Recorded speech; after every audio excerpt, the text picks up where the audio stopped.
Church family, in light of yesterday and the fact that I talked about God revitalizing us and focusing on that for the next 6 weeks, I was asking God for a way to describe that we can talk about and pray into as intentional as we can be in that regard. And the term I'm coming up with is second wind, for many reasons. Obviously, the wind of the Spirit, but a refreshing of the wind of the Spirit again. In the common ways in which the term second wind is used in our culture, it refers to the phenomenon where someone experiences a sudden surge of energy and endurance after initially feeling fatigued or out of breath during physical activity.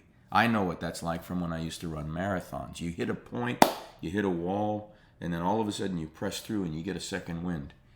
It's commonly described as a feeling of newfound strength and stamina that allows us to push through the exhaustion and continue with what we're doing. The insight behind second wind phenomena lies in how our body responds to the increased demand for oxygen and energy during that kind of physical exertion. When we start an activity, our body relies primarily on the anaerobic energy system, which doesn't require oxygen and can provide a quick burst of energy. However, that system has limitations, and as the intensity of our activity increases, it can lead to a buildup of lactic acid that causes fatigue and breathlessness. Now, I'll tie all this into the life in the Spirit.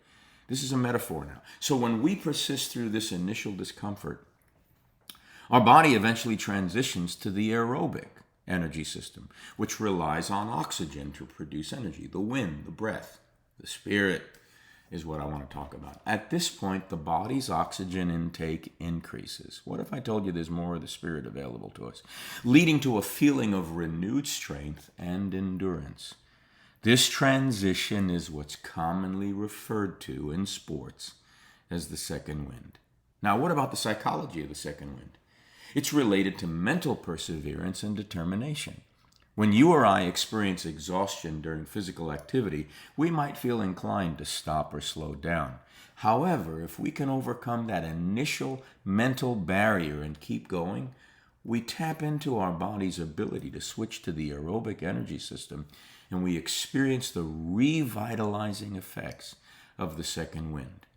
That phenomenon, therefore, can not only be applied to physical activities, but observed in other aspects of our life, even our spiritual walk with God, because it symbolizes the power of pushing through challenges. And for us, not by might or by power in our own, but by the Spirit of the Lord. It enables us to stay resilient, find new strength, mount up with wings as eagles when we face adversity, which can be an empowering and motivating experience, spiritually, emotionally, psychologically, mentally, and corporately.